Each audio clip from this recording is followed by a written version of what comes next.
Hi, everyone. This is Phyllis of Discover Ultimate Health. I was having some technical issues because the time was set up incorrectly on my StreamYard. It was for a future date, um, but it was supposed to be for this evening at 6 p.m.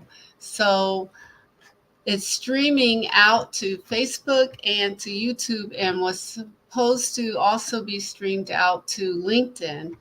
But I will have to just send a copy of the live to LinkedIn.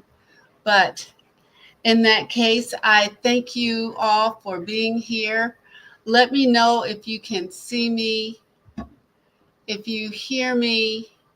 Um, I can't tell at the moment, but let me know if you are there. I apologize again for the delay, but today we are discussing the topic unsweetening, understanding the neurological impact of sugar on both ourselves personally and professionally. And so I want to um, find out what your ideas are about this, and we can move on. So how has everybody been today? Today was a beautiful day, so I hope everyone has been having a wonderful, wonderful time. I know we're all in different time zones, and so I'm so glad that you're able to join me. So let's go ahead and get started and let me know where you are tuning in from. So I am in Virginia, and let me know where you guys are and how the weather is there. And if this topic is something that you've ever thought about. So we'll get started and just want to hear some of your thoughts about that, because today we live in an era where sugar is pretty much in everything that we eat. What we drink is something that we consume, from having our morning coffee to having our snacks to whatever we're having for dinner. It just seems to be in everything. Just like I had a previous live on the hidden sugars, and that is, well, one of the reasons why we are consuming so much sugar in our diet. And so it has like a huge impact on our lives, on our brain health, and our overall performance, as far as our health, and just our productivity as well. So I don't see any comments yet, but I am streaming both right now on Facebook and on YouTube. So just let me know that you're there, because this is interactive, and it helps if I know what your thoughts are, and we can, know which direction to go with this. So we'll get started with the brain and sugar. So how does overindulging on sugar affects our brains? Well, for one, our brain releases dopamine, and one thing about sugar, it attaches to that part.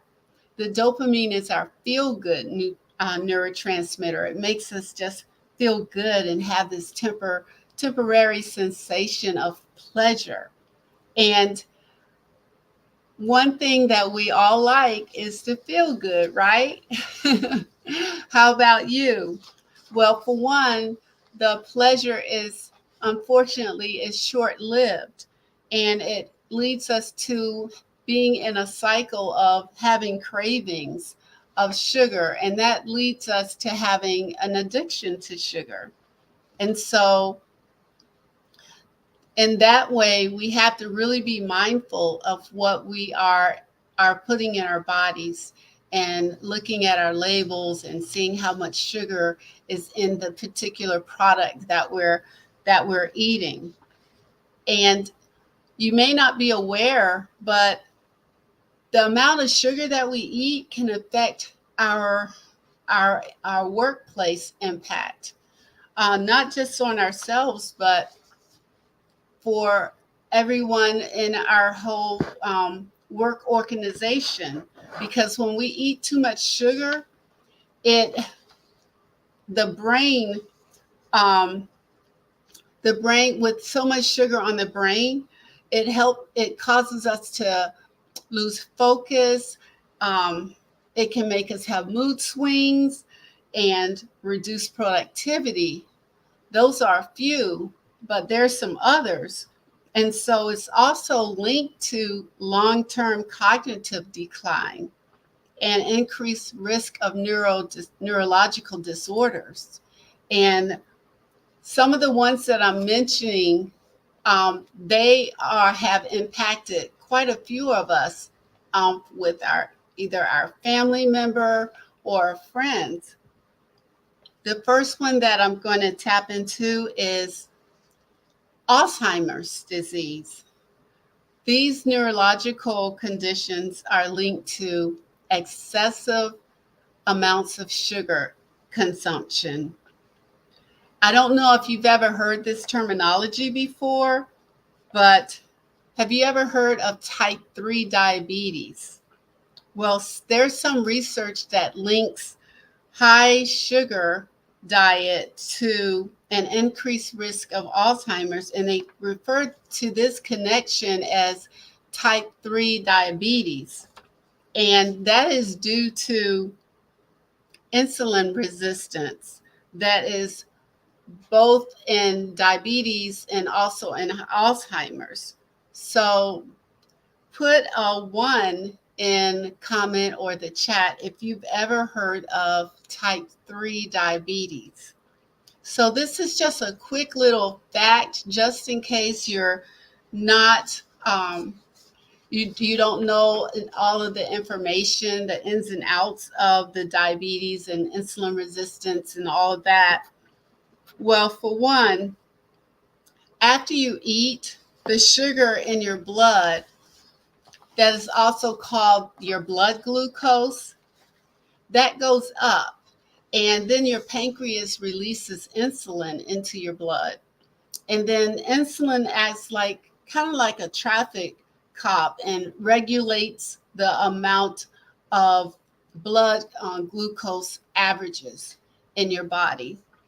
And so insulin resistance is when the cells in your muscles and in your liver don't respond well to insulin. And as a result, it can't easily take up the glucose that's from your blood. And so then your pancreas has to make more insulin to help the glucose go into your cells. And so that is what insulin resistance is. And so that's that piece that connects that title or that disease state or condition, type 3 diabetes. The next area is depression and anxiety. And that is a biggie because, as you're aware, mental health issues is on the rise. And unfortunately, the pandemic kind of increased that because of there were so many reasons. One was because we were all confined in one place. We couldn't leave in our homes for a period of months, and many of us lost our jobs, and it caused just a whole lot of anxiety. And so that's one area that we should focus on, our mental health. And high sugar intake is associated with an increase of depression and anxiety. You may not be aware, but it is. And it's because of the impact of sugar on the neurotransmitters and inflammation in the brain. So that is something to consider, especially if you have been impacted by anxiety or depression. The other is migraines. I know that for many, many, many years, I was a migraine sufferer, and I have to be careful because they can try to creep up and affect me again. But for people who, for some people, there are certain foods that are high in sugar, and they can trigger migraines or worsen the migraine symptoms. So that's something to think about. And managing your sugar intake can really help influence how frequent or how severe the migraine headaches are, especially for individuals who are susceptible to having migraines. The next neurological condition is multiple sclerosis. This is one that um, they really don't understand multiple sclerosis in itself. There's a lot of research that's been on it. There's some research that suggests that excessive sugar and processed foods may contribute to inflammation and oxidative stress. I don't know if you've ever heard of that terminology, oxidative stress or free radical syndrome. If you have, put a 2 in the comments or chat if you've ever heard of those two, either one of them, oxidative stress or free radical syndrome. Well, just a kind of a brief definition. It's a phenomenon there's an imbalance between the production and accumulation of oxygen related products in the cells and in the tissues, and the ability for the body to detoxify these products. So in a sense, it's just too many free oxygen um, molecules kind of floating around in the body and not having a real home. There's also cancer and some other conditions that are affected by having free radicals. So that's something to really think about when you are eating sugary products on a regular basis. The other neurological condition that I want to discuss tonight is Parkinson's disease. Although there's a relationship between too much sugar and Parkinson's disease, is not really fully understood with that either. But they have found in some studies some associations between high sugar intake and increased risk of developing Parkinson's disease. So while these associations exist between excessive sugar, doesn't really necessarily mean that it's a direct cause. So they have to do some more research to find out and understand the processes about these disease states, period. And also between the relationship between sugar and neurological conditions.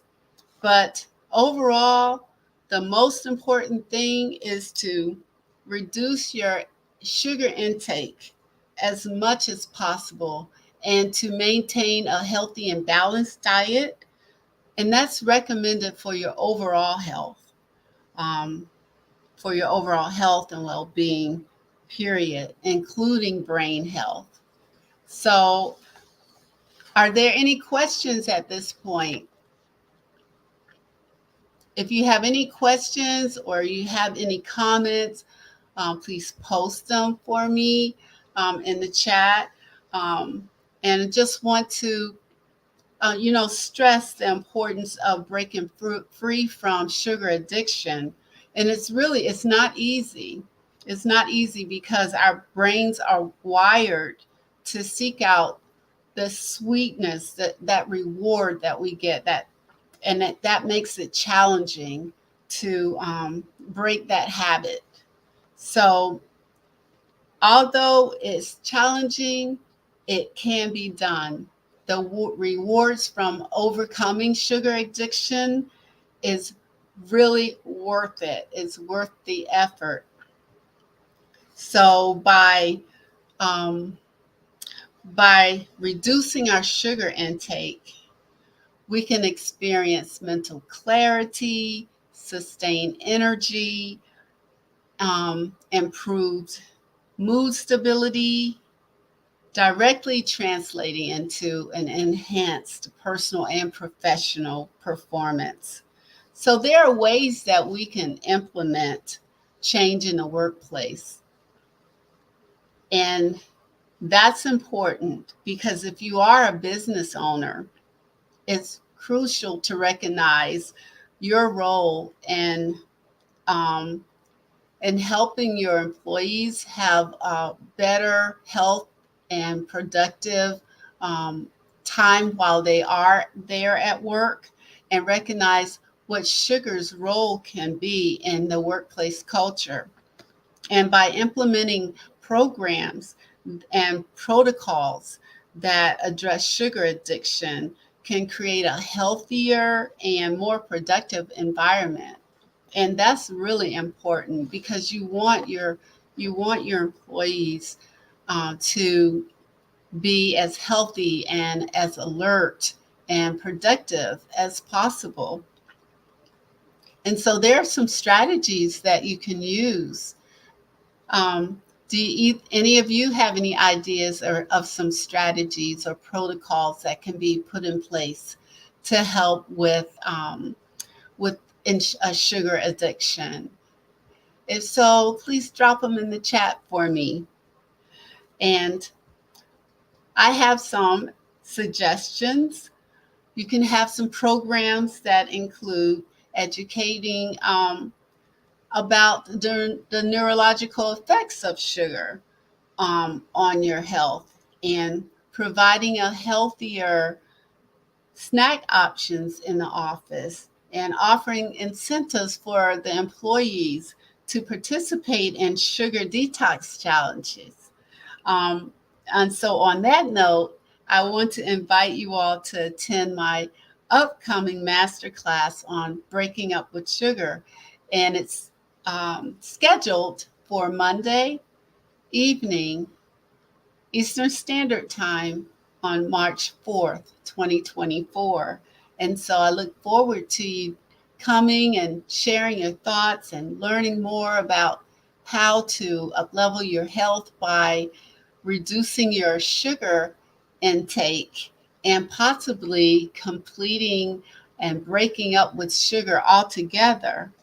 So, in conclusion, by understanding the neurological impact of sugar and taking proactive steps to address sugar addiction at home and in the workplace, we can unlock our full potential, achieve tremendous personal and professional success. So let's start our journey to unsweeten our lives and in our workplaces. And I want to thank you for joining me.